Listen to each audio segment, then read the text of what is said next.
Hey, what's up, fellas? It's the 16th of February. It's a little after 2:10 in the afternoon. It's pretty cold out here. Um, Franklin Mountains. The wind's not as bad. I'll be able to start cleaning out the pool tomorrow and starting to prep because we're not supposed to get any other freezing. But I have to tell you, I had three young men come by, and they called. They're always respectful. Um, fed them lunch. Do you know what? I don't know. You can tell a lot about the young men in the way they're raised, and they're all single mothers. They're all raised by a single mother. I'm gonna sit there by the TV, and I just have to tell you how nice it is to deal with good young men, and it reassures me about all the crazy shit that's going on in the world.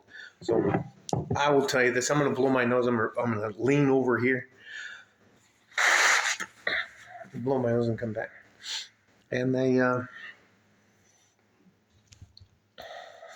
they wanted some keys to success that as a man you have to discover. Now I can help you by pointing you in the right direction, but I can't make you do the work. And I'm going to blow my nose again.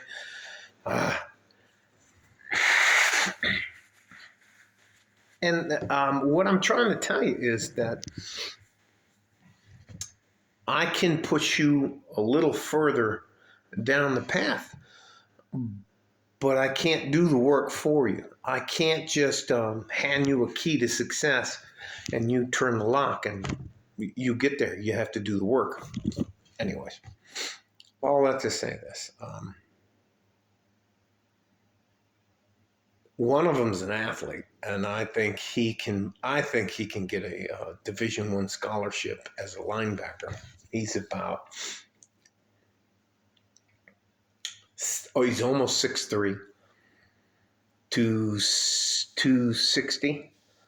But his father's 6'8", his uncle's 6'6". I mean, all of the guys in that family look like doors, human doors, walking around. You know, like when you walk into somebody and you're like, oh shit.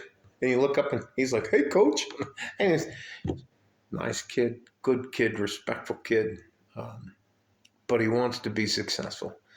He comes from a lower middle class family in central El Paso. And the other two guys come from the northeast end of El Paso. And that's a rough neighborhood. So it is what it is. But they all came over.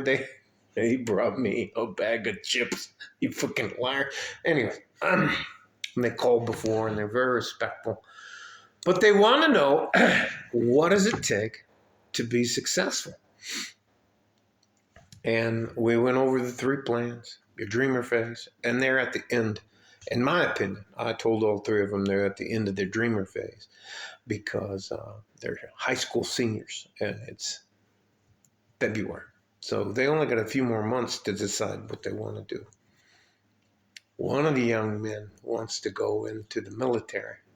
He's thinking about the Marines and the Air Force and all this kind of stuff. And he is going to try out I can't remember what month it was, but he has an invitation because he's also what they call a scholar athlete to go to the, I was in the Army, so I don't know a lot about the Air Force. It's the Air Force Academy. And I'm going to be sarcastic and say that it's at the Walmart headquarters. No, but he's going to go and try out there. And they're trying to get him on the football team, the Air Force football team. He was an option corps. And didn't fucking matter. And you know what? The only thing, the biggest thing I had to talk to him about is as a young man, if you're smart enough and you do the work and become successful, You then have to worry about the traps of success. And that means that there are a lot of people that are going to be around you that aren't exactly happy that you're successful. So,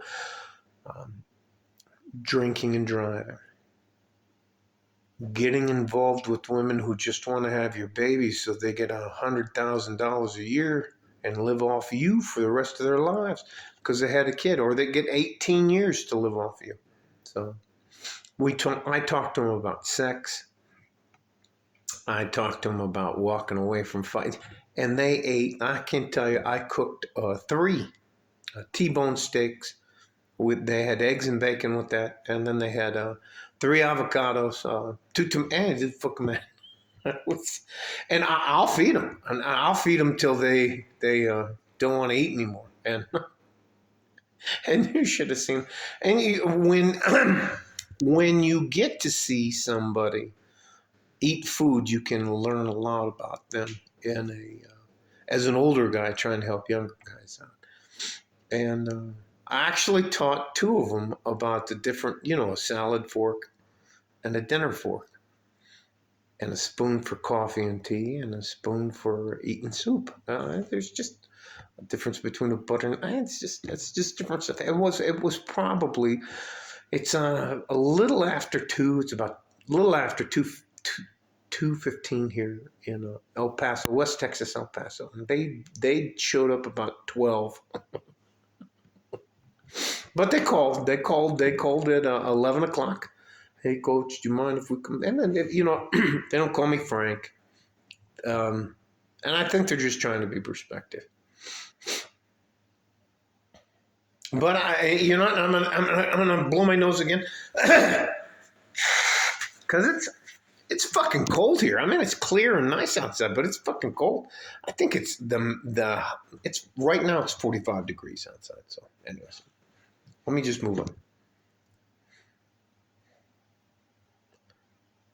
Young men need to be reassured. They need discipline. They need to know. They need to understand why being responsible and disciplined will pay off in the long term and not the short term. Now, there's what I call dirty money. I'm a victim of dirty money. And anyways, I just talked to them about that. I talked to them about not getting a woman pregnant. I talked to them about about not actually getting seriously involved with a woman until they're at least 32 to 35 years old and they're established. And I explained to them what established means, that they have enough money to provide. And I also talked to them about reasonable expectations to have for a woman, that if they choose to have them in their lives. Part-time. Spinning plates. We talked about spinning plates, which is having more than one woman, and she can have more than one man. And I talked about a monogamous relationship, about getting married, and what it takes before you get married, and the fact that they have to tell that woman that she has to pay half of the bills. She doesn't get a fucking free ride. None of you women any longer, with any man you deal with that I know, is ever going to not ask you to pay 50% of every bill. So you want us to be a partnership? Then, of course, you as a strong, modern, independent woman, you have to do your part. That's it. You want to have kids? Well, you have to help pay for those kids. You're not riding these young men into the ground, and then when they don't meet your expectations, you just jump off and find another one. So that's it. Talked about all that stuff. We talked about prenups. We talked about videotapes. We talked about attorneys. It was just nice. But the wildest thing is when you deal with younger men and they first roll in, all 3 of them are talking at the same. You just have to if you're an older guy, and this is a little bit of advice for you older guys, if you're trying to help some younger men, you have to let all of that stuff wash over you. You have to let them talk because they have so many ideas rolling around in their heads. I watched all three of them delete TikTok off of their phones. I think TikTok is a horrible application, and it is, in my opinion, contrary to everything that we need as a culture to get forward. I don't care about the way they dressed. The way I grew up is not the way they grew up. I'm not trying to impose my culture or my ideas of looking at life. I'm just trying to provide them with some common, decent knowledge that can help them without taking anything from them. And he fucking, I can't tell you how much food they drink all our milk. It's, I just, sometimes it's they weren't rude. They didn't ask. I offered. We went out and grilled and did all the kind. But it's just amazing how much a young teenage man can eat. And then just get up and go like, all right, man, woohoo! Let's go out and have a snack. No, I were just... I think the biggest thing you as an older man can do for a younger man to help him along his way is to give him time. And don't judge him. Don't tell him he's wrong. Don't tell him he has to do things this way or that way. But offer them good ideas. God, I fucking say them a lot. So anyways, it was fantastic. It was a great time. I'm not going to waste any more of your time. I appreciate you guys. I said again. They were just so and then the big guy, he hugs you. And I'm not a little guy. He hugs you and you're just like, fuck. Oh, oh. Anyways, love him. Even though I'm not training them, I don't think it violates them to come over, and it's just like having a friend over. So it doesn't fucking matter. I don't train them. I don't do anything with them anymore. I talk to them about going through their drills. They're already set with their drills, but just fucking nice. It's very nice, and it's nice to see that there are actual. And these young men have very troubled past, and they're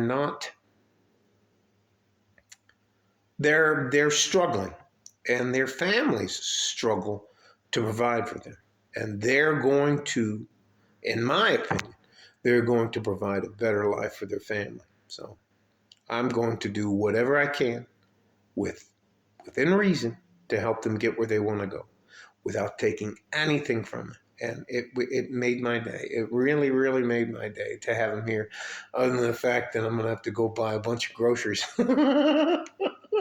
I just, what? It's funny. I used a dozen eggs. And I'm not saying that's a bad thing or anything like that. And you'd feed them, and they, no, coach, I'm not hungry or anything. And you just, all right, I'm going to make some food. You guys want some? That's fine. And they were like, yeah, let's pull some. It's just, no. Anyways, stay safe and healthy. Take care of each other if you can. If you can't, take care of yourself. Things aren't that bad. Don't be too hard on yourself, young men. You are our future, and we need you. Love you. Like a fart in a G-string from West Texas, El Paso. I'm out of here.